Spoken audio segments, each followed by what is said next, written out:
Around the time of that concert at Magic Mountain, Ace had first announced he wanted to leave the band. We held a band meeting on the lot where we were shooting the movie. In response, Bill and Neil had almost immediately hit on an idea to hold us together.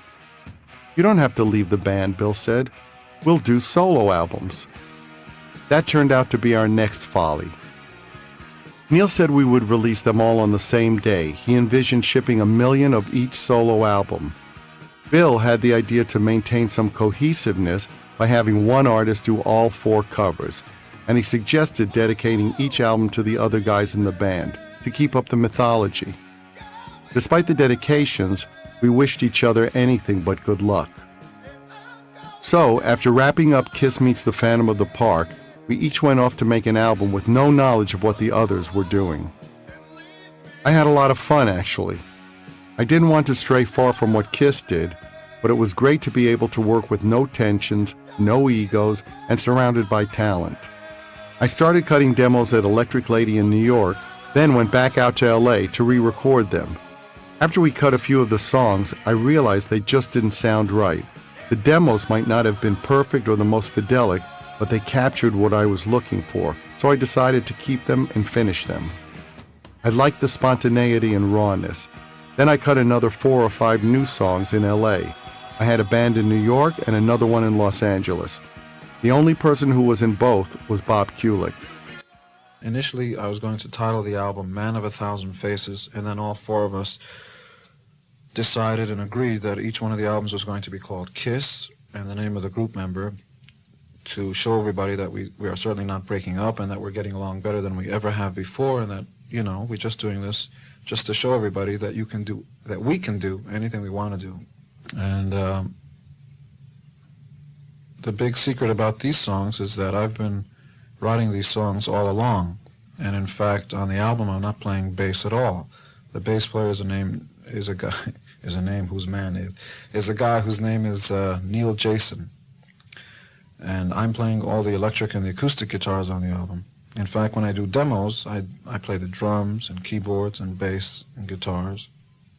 But most people are aware of Gene Simmons simply as the winner 2 years in running of the Circus Bass Players Poll, you know, just weird stuff like that. I'm not humble. You won't find me humble at all. So I think it's an album about me. I think since the album is called Kiss Gene Simmons, it's a song. It's songs and an album about me. In early April, I went over to England to a place called the Manor, which is where the basic tracks were done. Initially, there were going to be it was going to be, you know, the Cavalcade of Stars kind of thing. And then I thought, and then figured out that it would probably get in the way of getting the album across as lyrically and musically. You know, you'd be just blinded by these stellar kind of personalities.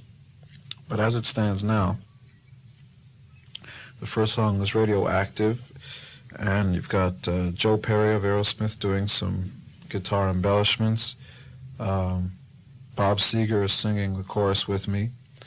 Then on the second song, Burning Up with Fever, Donna Summer is singing the chorus. Jeff Baxter from the Doobie Brothers is doing some guitar. Elliot Randall is doing some other stuff. Third song was called See You Tonight, which is a kind of a Beatlesque song. And to that end, Paul McCartney was supposed to be on the album. He is not. I know people thought he was. So I got the next best thing, the guys from Beatlemania, Mitch Weissman and Joe Pecorino, who look and sound just like John and Paul. I played lead guitar, rhythm guitar, acoustic guitar, synthesizer, and bass. I did all the lead vocals and half of the background vocals. A guy named Anton Fig, who's, as you heard, is pretty incredible. It's really funny. I like to say that when I've told people that I'm playing every instrument on the record just about, you know, and doing all the vocals and some background vocals to my own voice, and they say, wow, that must be really hard. The reality of the situation is that when Peter Criss. Yeah, I think that's why our manager, Bill, did that. You know, it was like maybe the Beatles' White Album or their Sergeant Pepper. You know, it's when they finally showed their versatility. I mean, when Harrison finally broke out and did his thing, and Ringo finally did his thing. We're doing it now, and I think it's gonna show it. I mean, it's time, man. We've been doing Kiss albums for 6 years, and now we got to show everybody there's more talent in the band than just that style. And you're right, a lot of kids just dig the show. Half the times I don't even know if they know what the hell we're singing about or what we're playing about.